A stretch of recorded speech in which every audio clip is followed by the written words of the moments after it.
Price Lord. ஆண்டவருடைய நாமம் மகிமைப்படுவதாக. மீண்டும் ஒரு விஷயம் உங்கள் யாவரையும் இந்த மார்னிங் டிவோஷன் வழியாக பார்க்கிறதில் மிகுந்த சந்தோஷம். ஸோ கடந்த வீடியோவில் த மீனிங் ஆஃப் ஹியூமிலிட்டி, தாழ்மை என்றால் என்ன அப்படிங்கிற காரியத்தை யாக்கோபு 4வது அதிகாரம் 10வது வசனத்திலிருந்து நாம் தியானித்தோம்.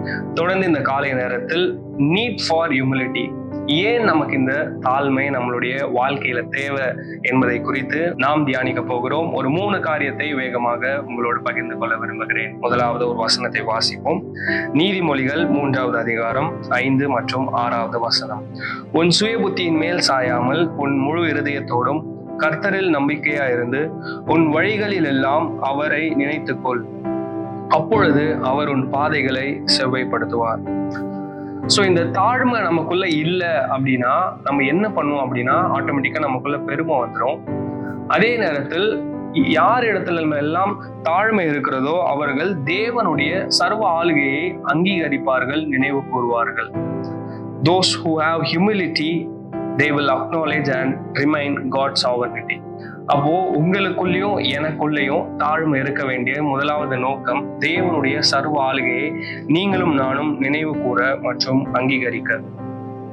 யார்கிட்டெல்லாம் தாழ்மை இல்லையோ அவங்க என்ன பண்ணுவாங்களாம், வசனம் தெளிவா சொல்லுது, சுய புத்தியின் மேல் சாய்ந்து கொள்ளுகிறவர்களுக்கு கண்டிப்பாக தாழ்மை இருக்காது. காரணம், என்னால என்ன பண்ண முடியும், எனக்கு இருக்கிற டேலண்ட், எனக்கு இருக்கிற எபிலிட்டிஸ், எனக்கு இருக்கிற பொட்டன்ஷியல், இதெல்லாம் வச்சு என்னால என்ன பண்ண முடியும் அப்படிங்கிறத அவங்க என்ன பண்ணுவாங்க, யோசிச்சுட்டே இருப்பாங்க, சிந்திச்சுட்டே இருப்பாங்க.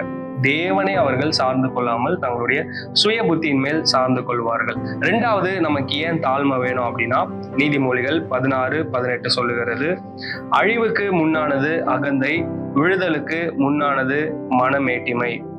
யாக்கோபு 4:6 சொல்லுகிறது, தேவன் பெருமை உள்ளவர்களுக்கு எதிர்த்து நிற்கிறார்.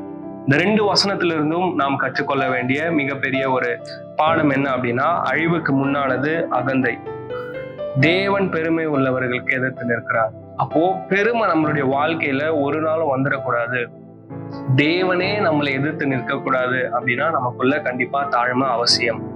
யோசிச்சு பாருங்க, மனிதர்கள் எதிர்த்து நிற்பது அல்ல, தேவனே என்ன பண்றாராம், பெருமை உள்ளவர்களுக்கு எதிர்த்து நிற்கிறார். எனவே நம்முடைய வாழ்க்கையில ஒரு நாளும் பெருமை உள்ள நபர்களாய் அல்ல, தாழ்மையோடு தேவனை மட்டுமே நாம் சார்ந்து கொள்வோம். ஸோ 3வது நம்முடைய வாழ்க்கையில ஏன் இந்த தாழ்மை தேவை அப்படின்னா யாக்கோபு 4வது அதிகாரம் 7ஆம் வசனம் சொல்லுகிறது, ஆகையால் தேவனுக்கு கீழ்ப்படிந்திருங்கள், பிசாசுக்கு எதிர்த்து நில்லுங்கள், அப்பொழுது அவன் உங்களை விட்டு ஓடி போவான்.